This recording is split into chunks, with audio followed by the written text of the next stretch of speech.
The Computer Chronicles is made possible in part by BigStar.com, with thousands of videos and DVDs for the whole family.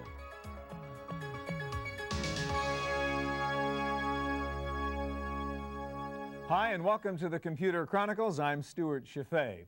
There's really only one mega celebrity in the computer industry, and that is Bill Gates. He's one of the best-known people in the world. He's one of the wealthiest people in the world, and he knows a lot about software in the computer business. He's also a bit of an enigma. It's hard to get a handle on what kind of guy he is. He seems a geek in some ways, a ferocious competitor in other ways.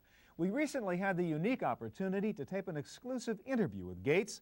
He was unusually relaxed and provided more insight than usual into how he thinks. Obviously, one thing Gates has been thinking about a lot these days is the Justice Department's antitrust suit against Microsoft. What is ironic about the charges of invincible monopoly against Microsoft is that Bill Gates seems to really believe that his company, far from being immune from competition, is very vulnerable to it. Beyond believing in software, if there's a second fundamental part of the Microsoft culture, it's to say to ourselves, is this the day that we're being eclipsed? I mean, you know, we lived through IBM being eclipsed. We lived through Wang being eclipsed. I grew up using digital computers. I worshiped digital. I thought, oh wow, someday I'm going to meet Ken Olsen. But by the time I met him, he wasn't really Ken Olsen anymore.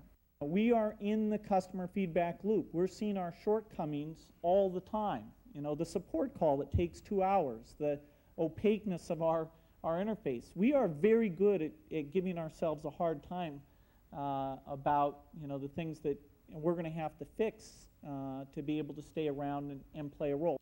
During a speech prior to that interview, Gates talked about the risk of failure for Microsoft and the steps he takes to make sure the company doesn't fail.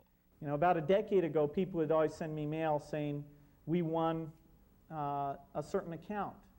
And I'd think, well, okay, they sent me one piece of mail, so we won one account. Did we lose every other account? Because they never sent me mail about the accounts we were losing. So I laid down a rule that you have to send bad news in equal measure with good news. You just can't send me only good news. You also have to tell me what things we may have to change. Because bad news is 100 times more actionable than good news. You don't cancel appointments or change priorities based on good news. And certainly in the world of technology, take every technology company that failed. Their sins, their big mistakes, were all made in the years of their greatest profitability. And so we have to magnify every little thing that happens and try and see, is that a trend? Is there something we can learn from it? Do we need to change direction to being more on top of things? But Gates' big problem right now is not the competition, it is the government. John Gage of Sun Microsystems is one of Gates' biggest critics, and he supports the DOJ action. Microsoft is the cash register. Microsoft can be the airline reservation terminal. Microsoft can be the place you buy and sell automobiles. Microsoft can threaten every insurance company.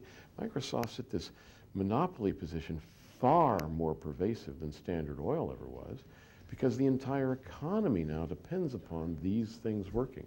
That's the reason that the suit by the United States government is so important about business behavior, nothing to do with technology or innovation. David Kirkpatrick of Fortune magazine says there is a growing body of evidence against Microsoft.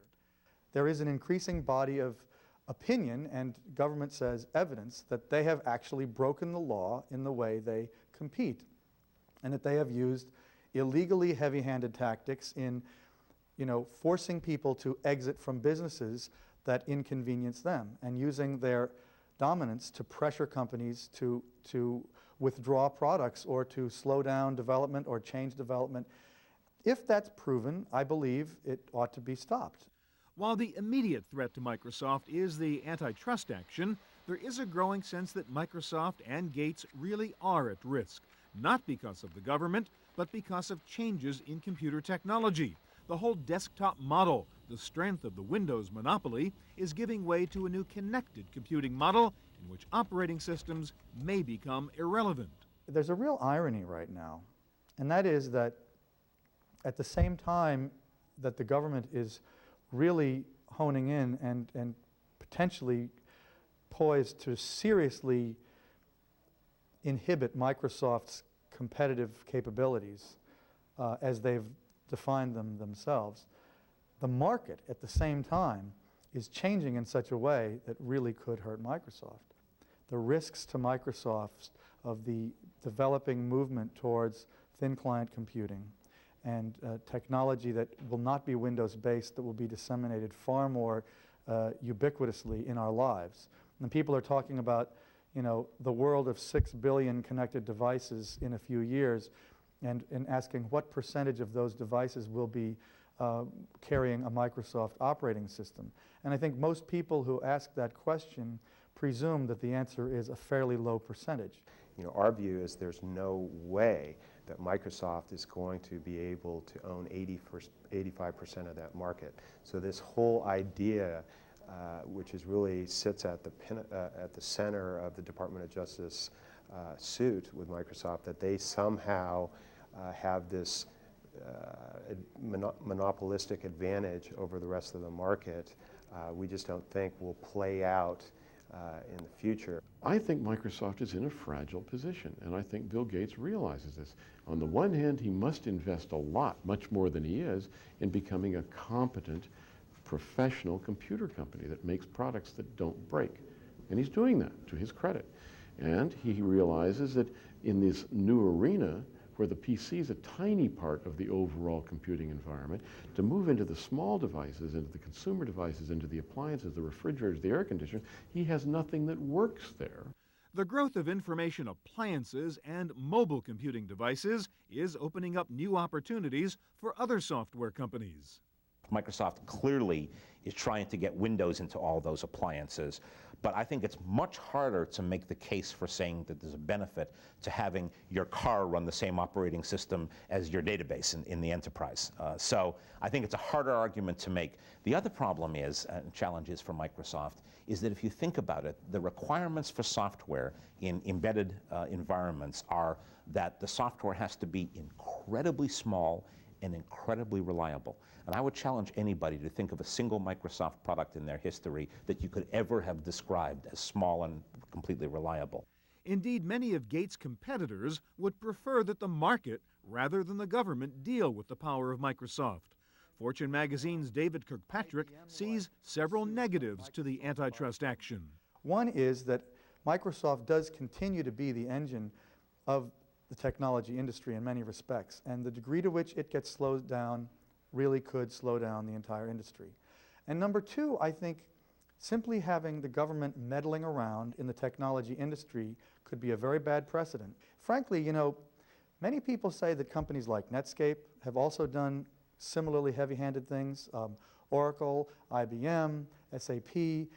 There are a number of very powerful companies in this industry that have been accused, rightly or wrongly, of using their dominance in unfair ways. It's anybody's guess as to what the outcome of all of this will be, but David Kirkpatrick thinks whatever the outcome, Microsoft and Bill Gates will never be quite the same after this. Bill is spending a lot of time thinking about what the Justice Department is doing, and he's spending an awful lot of time being deposed and strategizing inside his company, and I think he's finding it an enormous distraction, and he's annoyed by it tremendously. My suspicion is that it's going to really make a big difference for Microsoft, and he doesn't really want to think about how big of a difference it may make. Bill Gates does realize he's in a risky business, but he says he likes it that way. If you want to be safe, this is the wrong business to be in.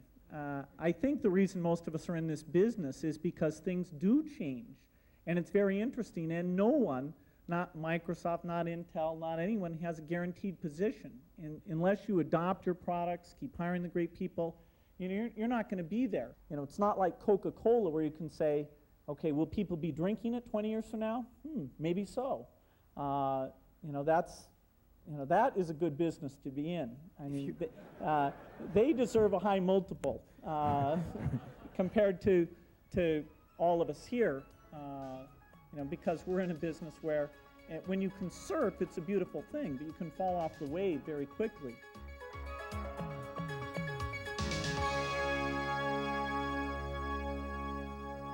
As you might have guessed from what we just saw, there is a real battle underway between Microsoft and Sun Microsystems, between Windows NT and Java. At stake in the battle between Microsoft and Sun is the immense market for enterprise software. This is a market which has very high-level requirements for processing power and database capacity. Bill Gates has gone to great lengths to assure the enterprise computing world that Microsoft can deliver both. The biggest database server on the internet today is one that we put up to show that we could do 1 million times 1 million characters of storage. In the world, there are less than 20 databases of that size. In fact, we couldn't even think, where are we going to get a database of that size? And it's dramatically more than all the text on the internet. It's dramatically more than every stock transaction that's ever taken place on every stock exchange in the history of the globe. It's actually about 20 times that much. Moving up on symmetric multiprocessing to use more processors per system.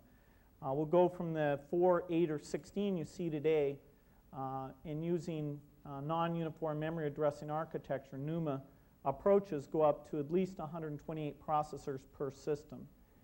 And then, of course, we'll cluster those systems together, which is not only a scalability technique, but a reliability technique to create very, very large systems that will be able to deal with literally tens of billions of transactions. And today, there's no company that needs more than about 200 million transactions a day. So we'll be able to be a couple of orders of magnitude ahead of current day requirements. The vehicle for delivering this new power is Windows NT 5.0, now renamed Windows 2000, the much-awaited upgrade to the current version of Windows NT. But it has had its problems and its bugs and its delays. If I can ship NT 5 1 month sooner, I'll pay an extra 100 million. I mean, that's worth a lot to me. That extraordinary comment by Bill Gates set off a flurry of discussion about why 1 month of the new Windows NT was worth $100 million to Gates. The reason NT is such an important product for Microsoft, in my opinion, is that they really are threatened at the end client level, at the user device level, and that the world really could move away from their model. This is a company that was started with the vision of a computer on every desk and in every home running Microsoft software. And they've gotten pretty close to that. But if Palm Pilot is the device of the future, and little portable smart cell phones are the devices of the future that will not necessarily be running Windows, their future profits may come more from server products, products that are at the core of the network computing architecture as opposed to at the periphery of the computing architecture. And if that's true, then NT is the product that is their future. There is a fundamental disagreement on what the model should be for large enterprise software. The view at Sun is that proprietary platforms like Windows and immense programs like Windows NT are outdated. At the bottom, NT is just like Unix. Operating system, state-of-the-art, 1985.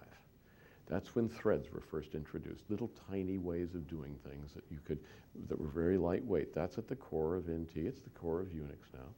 But this is now almost the year 2000. These are operating system ideas of 25 years ago. To change the world to a world of distributed computing, it's been announced by Microsoft. The Vice President of Research of Microsoft, Rick Rashin, announced the death of NT. Web pages at www.research.microsoft.com. Millennium Project. We'll build a world where the operating systems of today vanish, where you don't think about a file name on a particular machine. That's completely antiquated and archaic. The Red Herring's Tony Perkins thinks that Bill Gates himself doesn't really believe in the future of Windows. He was still presenting the Windows worldview. It looked basically like he was saying that their 5-year strategy at Microsoft continues to be based on the Windows platform. Frankly, I don't think he believes that. I think he's a smart man who looks out into the market and realizes that a 30 million line code piece of software is not going to be able to be put into a telephone even a downsized version of that, that these new emerging devices really require a new type of operating system, a new type of interface. Some analysts believe both Windows and Java will survive in a form of peaceful coexistence in the future. But for now, there is little peace between Microsoft and Sun. The pissing match between Sun and Microsoft is never ending. And they will both, till the death, complain that the other's products are mediocre, inadequate, unnecessary, pick your aspersive adjective. However, I think both companies make phenomenally good products when you get right down to it. And you know, they're going to be head-to-head for some time. Sun still currently has a much more powerful, robust product for servers. And Microsoft is aiming at their business. So Sun has every incentive to insult NT to the degree that they possibly can. Sun's John Gage has his own plan for getting even with Bill Gates for all the time we spend dealing with the idiosyncrasies of Windows. It's a new whimsical website idea called Bill Bill. I thought it would be fun to put up a web page to which you could mail the amount of time you spent this last weekend trying to make the CD-ROM connect to your Windows machine. All of us lie to ourselves about how much time we spend on this. I'll just spend a few minutes. 2 hours later, it still doesn't work. Well, those 2 hours should be mailed. The thermometer will start going up. And when the thermometer reaches 1 million person hours, 10 million, 100 million person hours, which I think is an estimate that's fair. If you have your machine in a year, you probably take 100 hours of your time simply to fix a file corrupted by Windows 98. Or then you have to go to the bookstore and buy Secrets of Windows and Hidden Secrets of Windows, an $80 book just to fix your disk drive. Or then you call Microsoft and stay waiting on the help call line for 2 hours. Put those 2 hours into the thermometer. So my billing bill page is a way for the world at large to say the truth. You're wasting our time.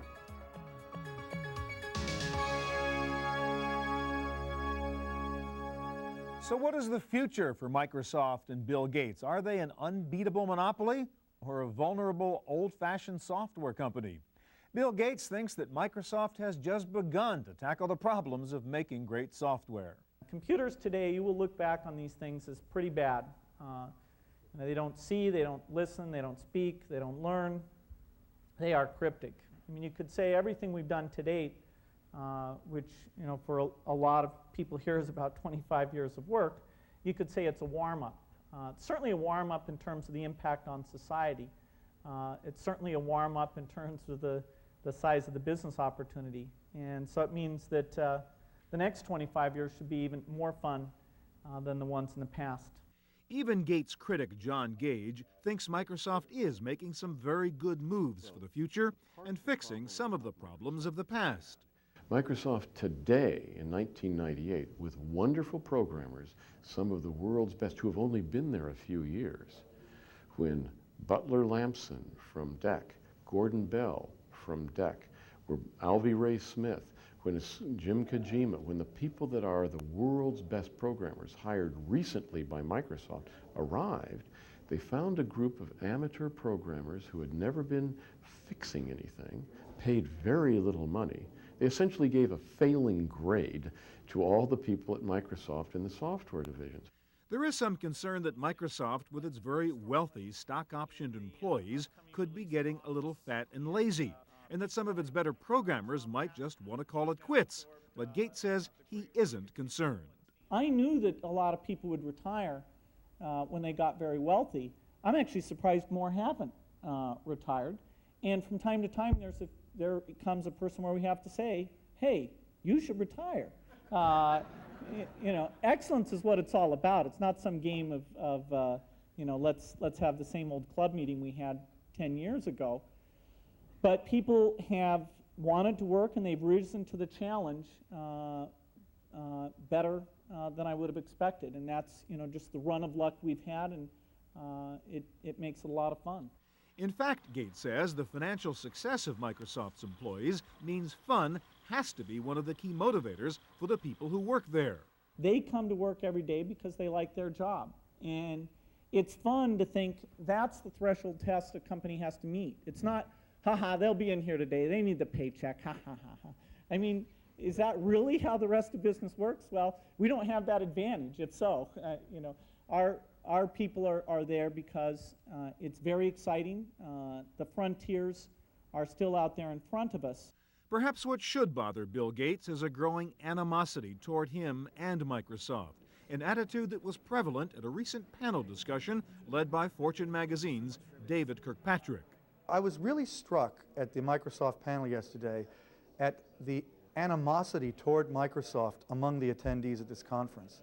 It was really surprising to me that really in a room with 75 or 90 people, most of them software and hardware industry executives, primarily software, the only two people in the room that were consistently defending Microsoft were myself and Tony Perkins, the publisher of The Red Herring, another journalist, and that virtually every industry player in the room was really cheering on the Justice Department and somehow thought that there's something wrong just that Microsoft has the dominance that it has, and almost implicitly believing that it's illegal for them to be as big as they are.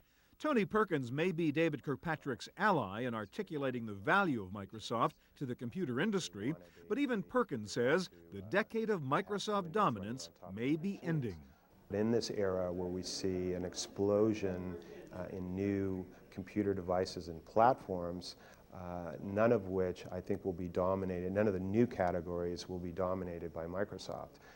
A great example of that is the new Palm Pilot. Very, very fashionable product amongst professionals, and it's very interesting because it is neither a Microsoft nor an Intel technology-based product. So what does that mean? I think it's probably more significant psychologically than it is even commercially, because what's happening is the world or 3Com, who produces the Palm Pilot, is creating millions of users for the Palm Pilot who are now saying, hey, it's possible for me to operate a non-Wintel-based computer device. John Gage thinks the Millennium Clock is ticking on Gates and that the next few years are critical to his future. He has 5 years of continuing with his giant tanker in the same direction with market dominance. 5 years. So by the year 2003, is there a Microsoft that looks anything like the Microsoft today? I predict that he will break off applications groups. He will begin to focus on the very low-end devices, but it means he has to abandon all Windows, all NT, all of that, and do something new, and they're working on that at Microsoft, believe me now, right now.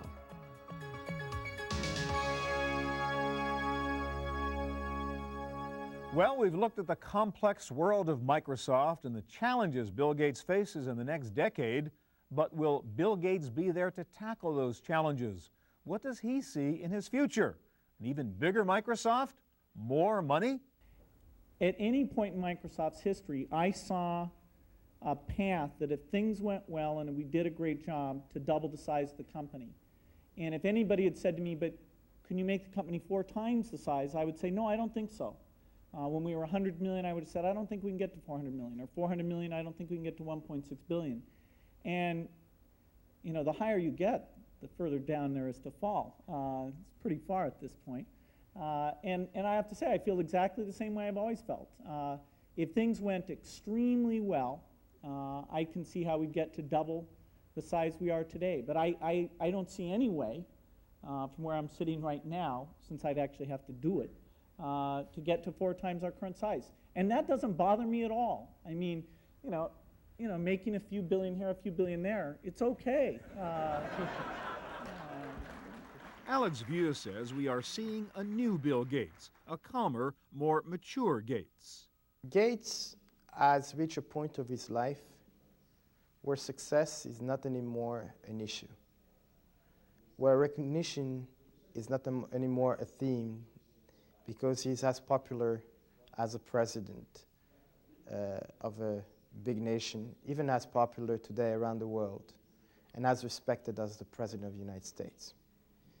The economic power of his firm and the economic power of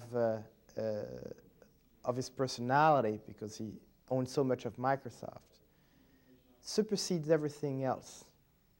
And because of that, Gates has reached a point, the shores of calm and serenity. It's very interesting to see him now relaxed, because he knows that Bill Gates has eventually matured. But John Gage doesn't quite agree. He says Gates still acts occasionally like an adolescent, and it is that part of Gates' personality that drove Sun to sue Microsoft over their use of Java. So how do you change the behavior of a spoiled child? You either spank the child or you give the child candy. Well, so which direction were we going to take with Microsoft? We try both all the time. That's why we seem to be so strange in our dealing with Microsoft. Scott McNeely will attack Microsoft because that's the only way it seems to get their attention. And then with engineering, we work very closely with Microsoft. They have wonderful engineers to work together to improve the technical capability of these systems. So we said, look, this time we're going to spank you. But even John Gage agrees that we are seeing a more mature and statesmanlike Bill Gates, and this new Bill Gates seems to be going back to his roots, his love for software. I'm a specialist, and software is what I love, and so my life's work is at Microsoft, building great software. There is a question of when I should turn over the particular job title that I have today, CEO, to someone else. I can't imagine somebody who's 60 years old running Microsoft. I think it shouldn't be done. I can imagine a 60-year-old sitting around, helping out, maybe going back and writing a little code, being a nice guy. And I'm looking forward to it. Gates is, has been, and always will be a fierce competitor in life as well as in business. Perhaps a final insight into the mind of this man who rules the software world can be gleaned from this anecdote as relayed by David Kirkpatrick. Somebody here told me the story that they had once played ping pong with Bill Gates at his house and beat Bill 2 games in a row. And it was a party, a lot of his friends were there, and he came up afterwards to this guy with other people within earshot and said, "You humiliated me in front of my friends." And this guy's response was, "Well, get better," But the fact is, this is a guy that can't stand to lose at anything he does. Bill Gates is a complex man, a man with great power and a man with great responsibilities. He has certainly left his mark on the world. It remains to be seen whether it is a passing mark or a failing one. Thanks for joining us on this special edition of Computer Chronicles. Hope we'll see you here again next time. The Computer Chronicles is brought to you by BigStar.com, with thousands of videos and DVDs for the whole family.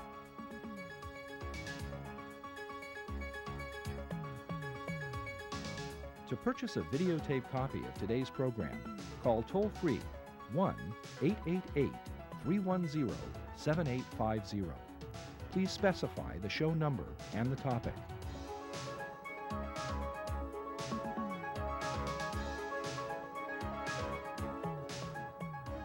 Next week on the Computer Chronicles, the best of Comdex. You'll see the new WebPad, a wireless appliance for surfing the web. Forget learning a foreign language. This new software can speak for you. This is the C Pen. It'll take notes for you and dump them into your PC. And consumer convergence has arrived with added Cinema for Windows. Coming up next week on the Computer Chronicles.